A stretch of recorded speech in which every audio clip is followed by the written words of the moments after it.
sa iyong kabutihan. Ayon sa laki ng iyong awa, pawin ang aking kasama.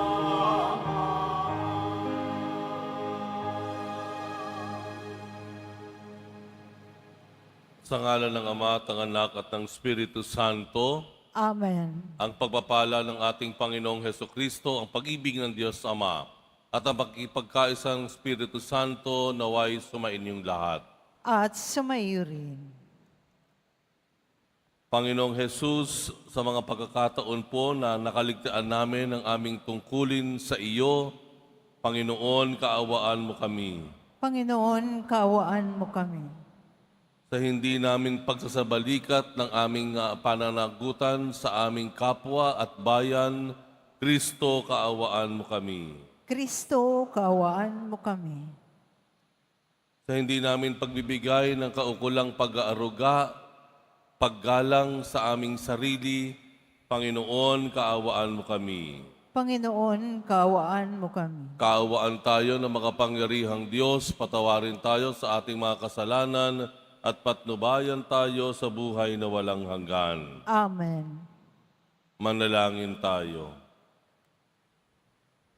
Ama naming makapangyarihan, sa kadalisayang dulot ngayon ng kusang loob ng pagpapakasakit, pasapitin mo kami ng may wagas na kalooban sa pagdiriwang ng dakilang Pasko ng pagkabuhay. Sa pamamagitan ni Hesukristo kasama ng Espiritu Santo, magpasawalang hanggan. Amen. Magsiupo ang lahat. Pagbasa mula sa aklat ng Genesis. Mas mahal ni Israel si Jose kaysa ibang mga anak, sapagkat matanda na siya nang ito'y isinilang. Iginawa niya ito ng damit na mahaba at may manggas. Dinamdam ito ng kanyang mga kapatid at ayaw nilang pakisamahang mabuti si Jose.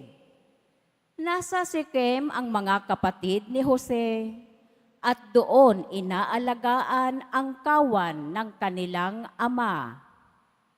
Sinabi ni Israel, "Gumayak ka at sumunod sa iyong mga kapatid." Sumunod si Jose at natagpuan ang mga kapatid sa Dotan. Malayo pa siya'y natanaw na ng mga ito. Nagkaisa silang patayin siya. Sinabi nila, "Ayan na ang mapanaginipin. Patayin natin at ihulog sa balon at sabihing sinila ng mabangis na hayop. Tignan natin kung ano ang mangyayari sa kanyang mga panaginip." Narinig ito ni Reuben at binalak na iligtas si Jose. Sabi niya, huwag nating patayin. Huwag natin siyang pagbuhatan ng kamay. Ihulog na lamang natin sa balon. Sinabi niya ito sapagkat ang balak niya ay iligtas ang kapatid. Paglapit ni Jose, hinubdan nila ito at inihulog sa isang tuyong balon. Habang sila'y kumakain, may natanaw silang pangkat ng mga Ismaelitang mula sa Galaad. Ang kanilang mga kamelyo ay may kargang mga gagawing pabango na dadalhin sa Ehipto. Sinabi ni Hoda sa kanyang mga kapatid, "Wala tayong mapapala kung patayin natin ang ating kapatid. Mabuti pa'y ipagbili na lamang natin siya sa mga Ismaelita kaysa ating saktan.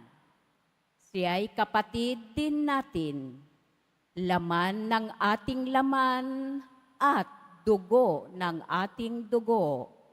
At sila'y nagkasundo. Nang malapit na ang mga mangangalakal, iniahon nila si Jose at ipinagbili sa halagang 20 pirasong pilak. At si Jose dinala ng mga Ismaelita sa Ehipto. Ang salita ng Diyos. Salamat sa Diyos.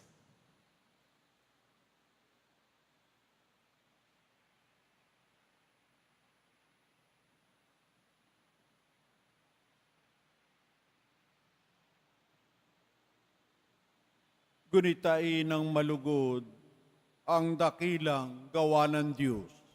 Gunitain ng malugod ang dakilang gawa ng Diyos. Sa lupain nila'y mayroong tagutom na ipinarating itong Panginoon, kung kaya nagdahop sila sa pagkain. Subalit ang Diyos sa unahan nila'y may sugong lalaki, tulad ng alipin, ibininta nila ang batang si Jose. Gunitain ng malugod ang dakilang gawa ng Diyos. Mga paano ito'y nagdanas ng hirap nang ito'y ipangaw.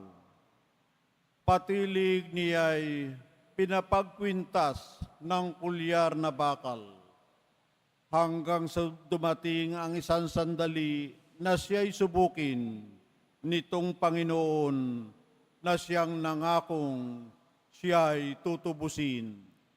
Gunitain ng malugod ang dakilang gawa ng Diyos. Ang kinasangkapan niya ay isang hari, siyang nagpalaya. Pinalaya nitong haring ito na namamahala. Doon sa palasyong tahanan ng hari, pinapamahala sa buong lupain, si Jesu'y ginawa niyang katiwala. Gunitain ng malugod ang dakilang gawa ng Diyos. Magsitayo na po ang lahat.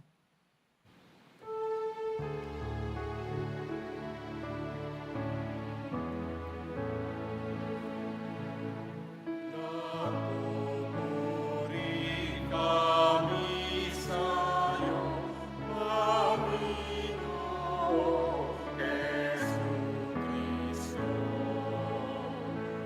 Nagpupuri kami sa'yo, Panginoon Jesucristo. Pag-ibig sa sanlibutan ng Diyos ay gayon na lamang, Kanyang anak ibinigay, upang mabuhay kailanman ang nananalig na tunay. Nagpupuri kami sa'yo, Panginoong Jesucristo.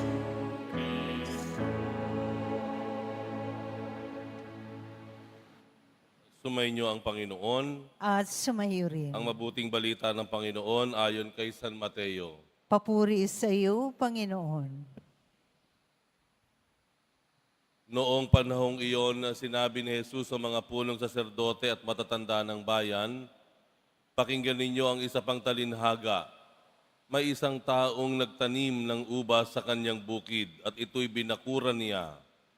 Gumawa siya roon ng pisaan ng ubas at nagtayo ng isang mataas na bantayan. Pagkatapos, kanyang iniwan sa mga kasama ang ubasan at siya'y nagtungo sa ibang lupain. Nang dumating ang panahon ng pitasan, pinapunta ng may-ari ng ubasan ang kanyang mga alipin upang kunin sa mga kasama ang kanyang parte. Ngunit sinunggaban ng mga kasama ang mga alipin. Binugbog nila ang isa, pinatay ang ikalawa, at binato naman ang ikatlo. Pinapunta uli ng may-ari ang mas maraming alipin, ngunit gayon din ang ginawa ng mga kasama sa mga ito. Sa kahuli-hulihay, pinapunta niya ang kanyang anak na lalaki. Igagalang nila ang aking anak, wika niya sa sarili. Ngunit nang makita ng mga kasama ang anak, sila'y nag-usap-usap. Ito ang tagapagmana, hali kayo, patayin natin nang mapasa atin ang kanyang mamanahin. Kaya't siya'y sinunggaban nila, inilabas sa ubasan at pinatay. Pagbalik ng may-ari ng ubasan, ano kaya ang gagawin niya sa mga kasamang iyon?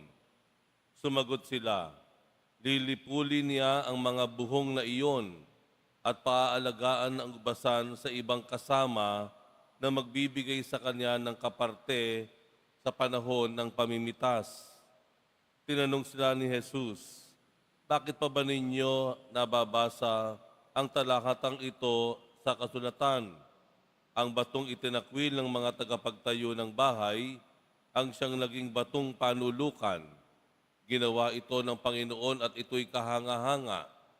Kaya nga sinasabi ko sa inyo, hindi na kayo ang paghaharian ng Diyos, kundi ang bansang maglilingkod sa Kanya ng tapat. Narinig ng mga punong saserdote at ng mga pariseyo ang mga talinhaga ni Jesus at naunawaan nilang sila ang pinatatamaan niya. Dadakpin sana nila siya, ngunit natakot sila sa mga tao, sapagkat kinikilala ng mga taong ito na propeta si Jesus. Ang mabuting balita ng Panginoon. Pinupuri ka namin, Panginoong Heso Kristo. Magsiyo po ang lahat.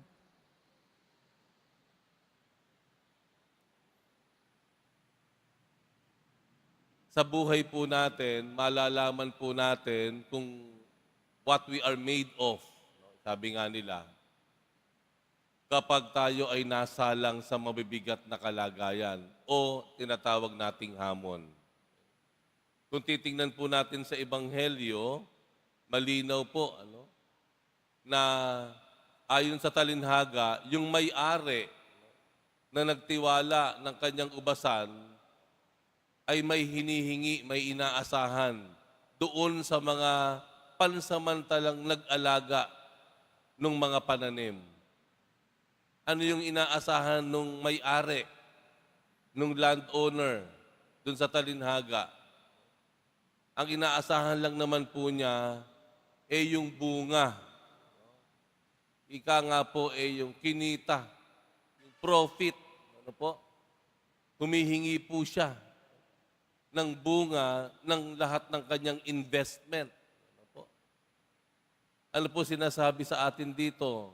Maliwanag po na sa atin buhay bilang Kristiyano, inaasahan ng Diyos na tayo ay magbunga. Uulitin ko po iyon. Inaasahan po ng Diyos sa ating buhay bilang mananampalataya, bilang mga deboto na may bunga na lalabas na magriresulta sa atin. Pagkatapos niyang igawad sa atin ang biyaya, halimbawa, ang biyaya ng mga sakramento, mula pa nung tayo ay binyagan, kumpil, banal na pakikinabang, sakramento ng pagkapatawaran o pakipagkasundo, inaasahan ng Diyos, may bunga tayo na ilalabas. Pagkatapos ibigay ng Diyos ang ating buhay, magandang kalusugan o pangangatawan, pagkatapos bigyan tayo ng Panginoon ng lahat ng ating pangailangan, ibinigay niya yung ang opportunities, pagkakataon for us, kailangan natin ng bunga. Tayo po ay magbunga. Naalala nyo sa isang banda po ng Ebanghelyo, may nadaanan si Jesus na isang puno na walang bunga. Naalala nyo ba yon? Ito ay sinumpa niya. At pagbalik nga nila, nadaanan nila, kasama ng kanyang mga alagad, yung puno na hindi nagbunga, na isinumpa ni Jesus, ay namatay. kailangan po nating magbunga. Ano po ba yung bunga? Paano natin malalaman yung bunga? Sabi natin, kung ano ang itinanim, siya ang bunga. Kung ano ang tinanim ng Diyos, ibinigay ng Diyos sa atin, kailangan ito magbunga. Kung mayroong biyaya o grasya na ibinigay ang Diyos sa atin, ito ay kailangan ding magbunga ng kabutihan. Tayo po ay inaasahan ng Diyos na magbunga ng kabutihan. Kabutihan. Minsan, ang kailangan ng Diyos sa atin, kung ano yung ginagawa o uri ng pakikitungo sa kapwa. Ang bunga na hinahangad ng Diyos sa atin ay magandang pakikipagkapwa-tao. Kaya nga minsan sinabi ng Panginoong Jesus, habag ang ibig ko, hindi hain.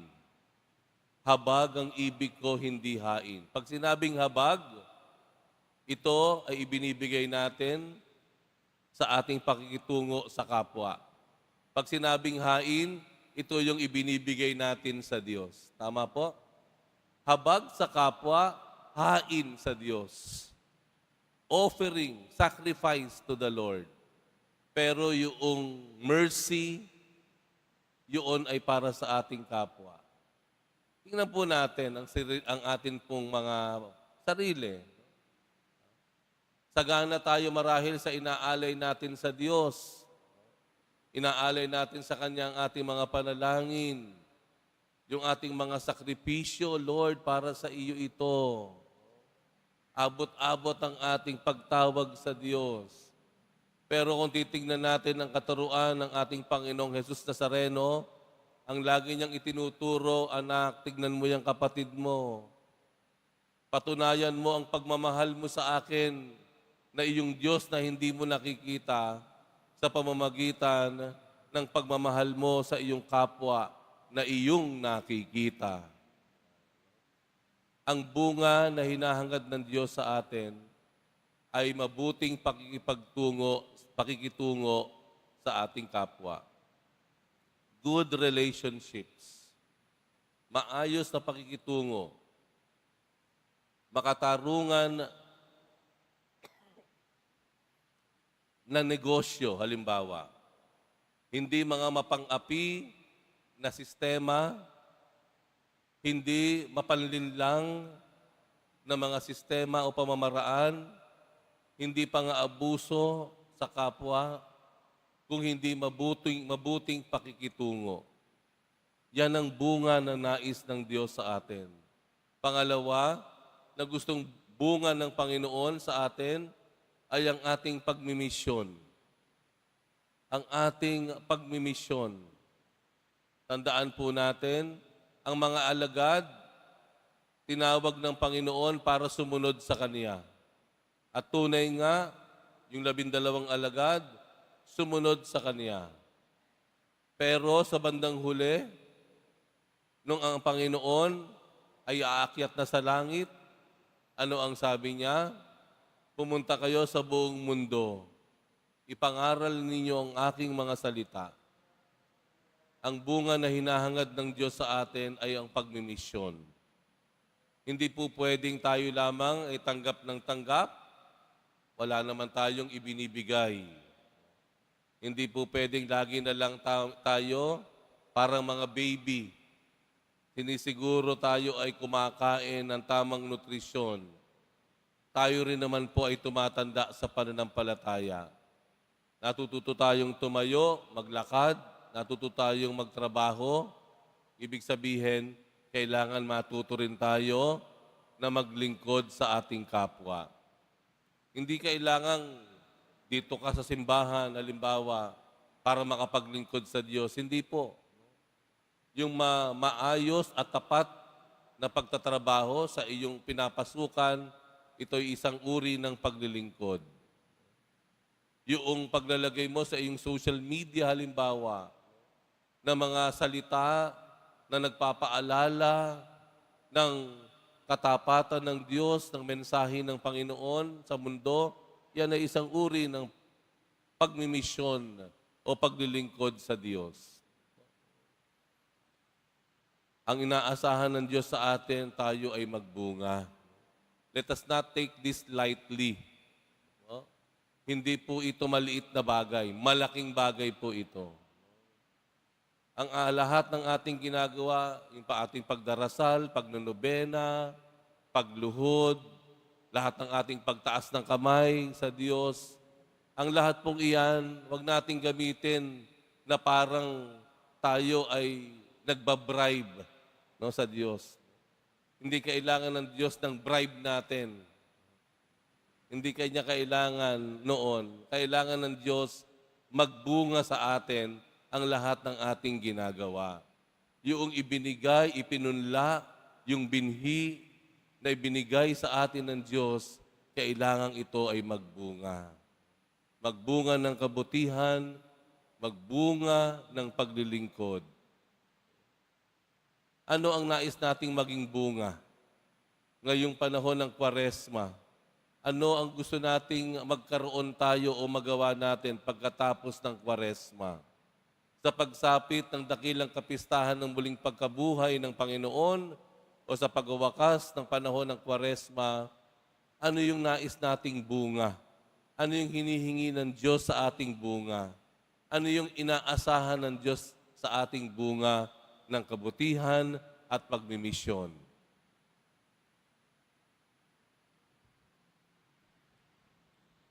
Magsitayo na po ang lahat.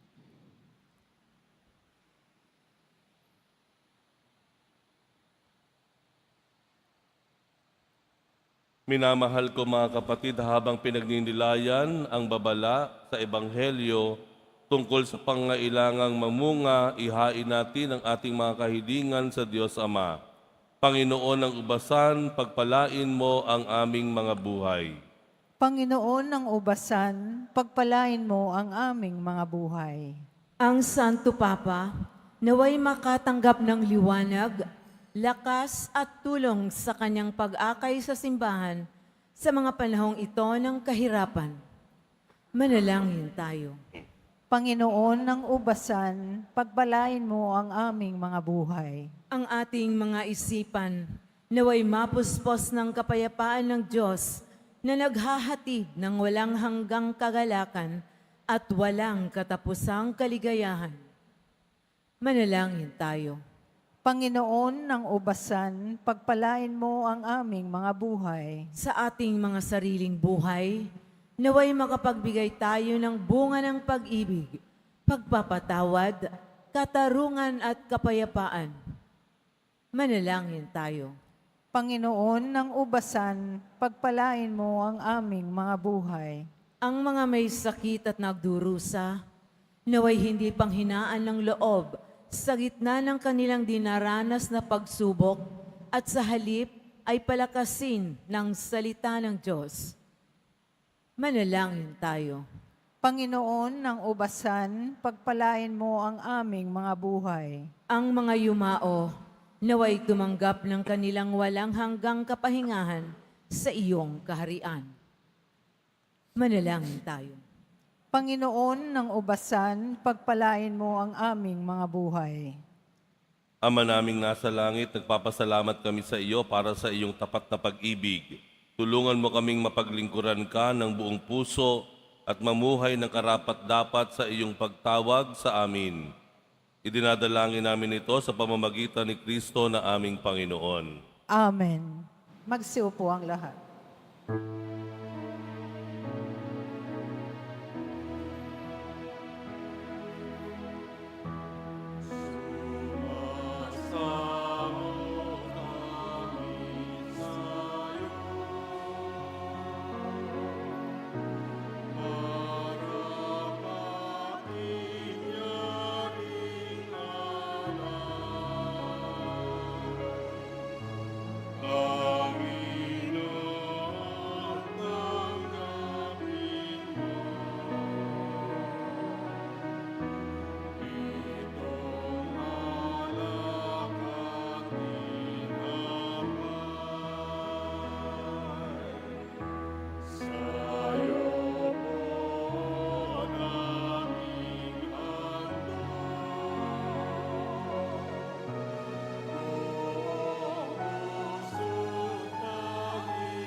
Magsitayo na po ang lahat.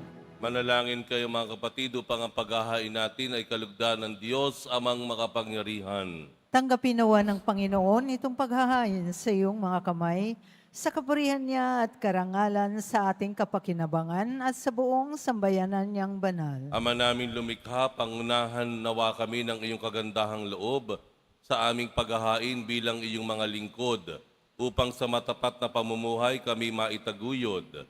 Sa pamamagitan ni Hesukristo kasama ng Espiritu Santo, magpasawalang hanggan. Amen. Sumainyo ang Panginoon. At sumayo rin. Itaas sa Diyos ang inyong puso at diwa. Itinaas na namin sa Panginoon. Pasalamatan natin ang Panginoong ating Diyos. Marapat na siya ay pasalamatan. Ama naming makapangyarihan, tunay ngang marapat na ikaw ay aming pasalamatan sa pamamagitan ni Hesukristo na aming Panginoon. Sa pagbabakasakali mong kami ay bubuti, isinugo mo si Hesukristo upang pangunahan kami. Bilang pagsunod sa iyong atas na bigay, ipinahayag ng iyong anak ang iyong kalooban na ang mga api at dukha ay kanyang damayan. Ngayon ay iyong ihahandog ang pagkakataong aming maisaloob ang kanyang ganap at kusang paglilingkod, upang sa iyo ay lagi kaming makasunod. Kaya kaisa ng mga anghel nagsisiawit ng papuri sa iyo, nang walang humpay sa kalangitan, kami nagbubunyi sa iyong kadakilaan.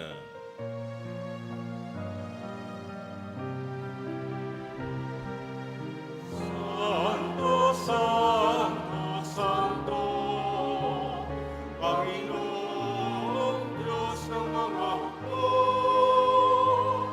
napupuno ang langit at lupa ng kadakilaan mo. Hosana, Hosana, Hosana sa kaitaasan. Hosana, Hosana, Hosana sa kaitaasan. Pinagpala ang naparirito sa ngalan ng Panginoon. Hosana, Hosana, Hosana sa kaitaasan. Hosana, Hosana, Hosana sa kaitaasan. Magsiluhod po ang lahat. Ama naming banal, ikaw ang bukal ng tanang kabanalan, kaya't sa pamamagitan ng Espiritu, gawin mong banal ang kaloob na ito upang para sa amin ay maging katawan at dugo ng aming Panginoong Hesukristo. Bago niya pinagtiis ang kusang loob na maging handog, hinawakan niya ang tinapay. Pinasalamatan kanya, pinaghati-hati niya yon, iniabot sa kanyang mga alagad at sinabi, "Tanggapin ninyong lahat ito at kanin, ito ang aking katawan na ihahandog para sa inyo."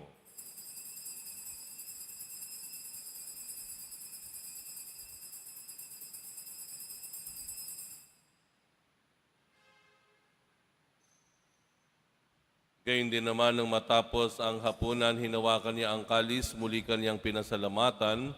Iniabot niya ang kalis sa kanyang mga alagad at sinabi, "Tanggapin ninyong lahat ito at inumin, ito ang kalis ng aking dugo, ng bago at walang hanggang tipan ng aking dugo na ibubuhos para sa inyo at para sa lahat, sa ikapagpapatawad ng mga kasalanan. Gawin ninyo ito sa pag-alala sa akin."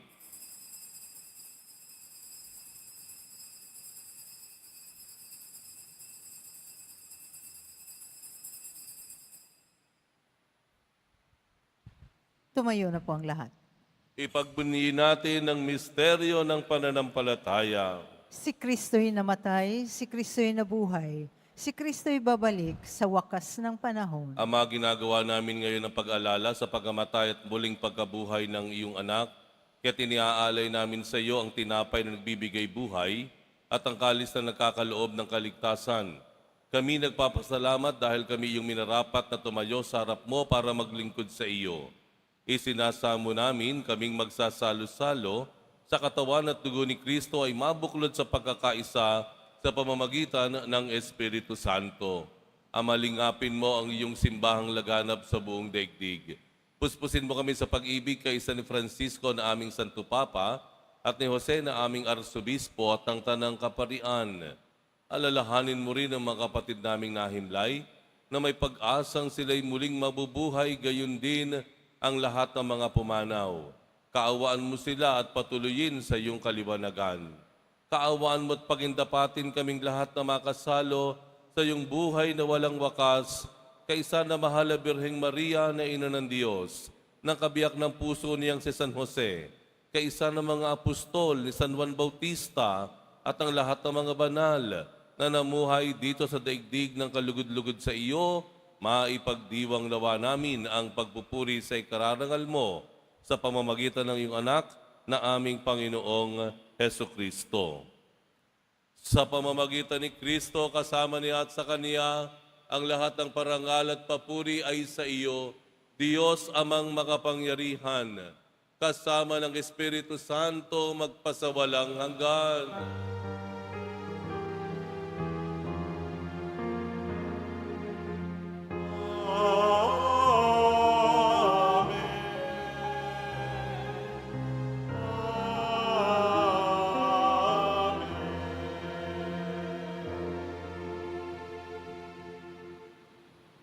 Idalangin po natin na hindi lang tayo maging masunuring mga anak ng Diyos, kundi tayo rin po ay maging magalang at nagmamalasakit na kapatid sa ating kapwa.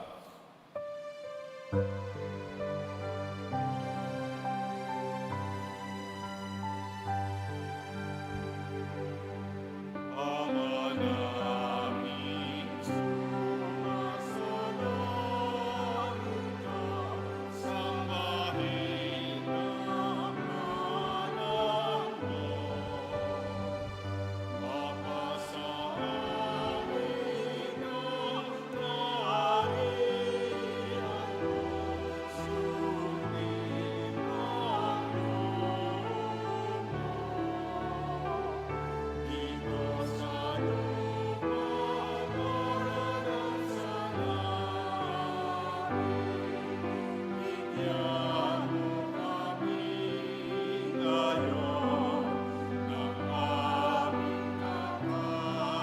sa araw-araw. At patawarin mo ang aming mga sala, nararamang mamakamang namin sa nagkakasala sa amin. At huwag mo kaming ipaintulot sa tukso, at yadya mo kami sa lahat ng masama. Hinihiling namin kami iadya sa lahat ng masama pagkalooban ng kapayapaan araw-araw, iligtas sa kasalanan at ilayo sa lahat ng kapahamakan, samantalang aming pinananabikan ang dakilang araw ng pagpapahayag ng tagapagligtas naming si Hesukristo. Sapagkat iyo ang kaharian at ang kapangyarihan at ang kapurihan magpakailanman. Amen. Panginoong Hesukristo, sinabi mo sa iyong mga apostol, kapayapaan ang iniiwan ko sa inyo, ang aking kapayapaan ang ibinibigay ko sa inyo. Tunghayan mo ang aming pananampalataya at huwag ang aming pagkakasala. Pagkalooban mo kami ng kapayapaan at pagkakaisa ayon sa iyong kalooban, kasama ng Espiritu Santo magpasawalang hanggan. Amen. Ang kapayapaan ng Panginoon ay laging sumainyo. At sumayo rin. Lingunin naman po natin yung ating mga kapatid at ibahagi natin ang kapayapaang nagmumula kay Kristo.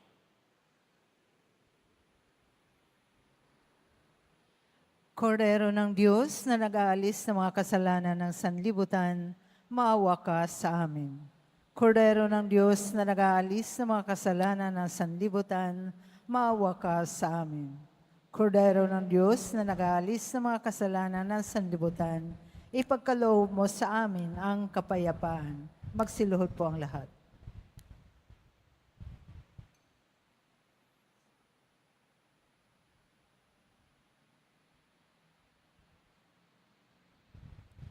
Ito ang kordero ng Diyos, ito ang nag-aalis ng kasalanan ng sanlibutan. Mapalad ang mga inaanyayahan sa kanyang piging.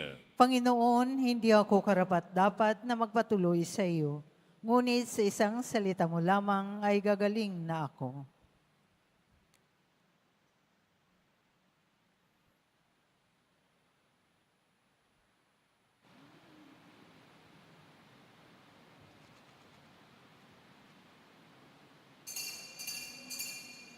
Para sa lahat ng tatanggap ng banal na komunyon, sasagot po tayo ng Amen. Pagkasabi ng pari o ng lay minister ng katawan ni Kristo at isubo agad sa bibig bago umalis sa harapan ng pari o ng lay minister. Sumunod po tayo.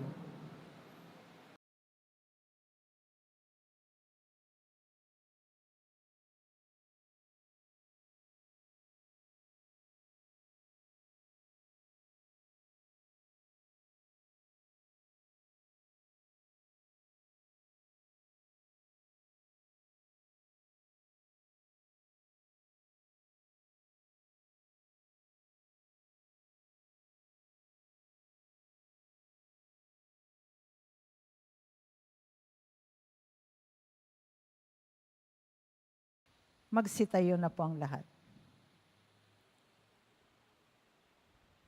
Manalangin tayo.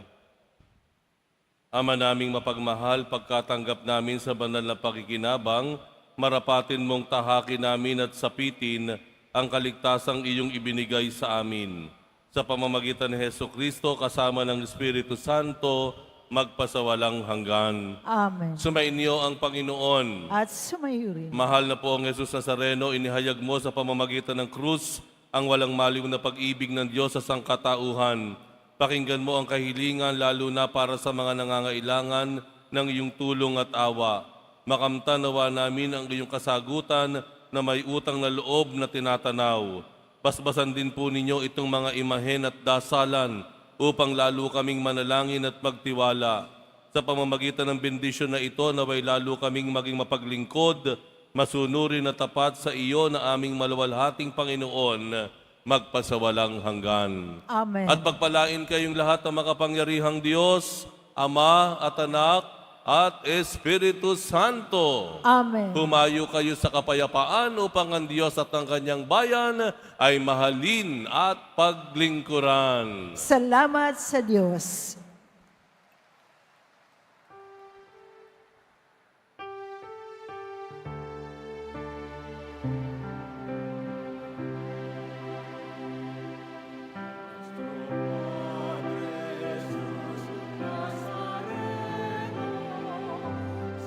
Nazareno,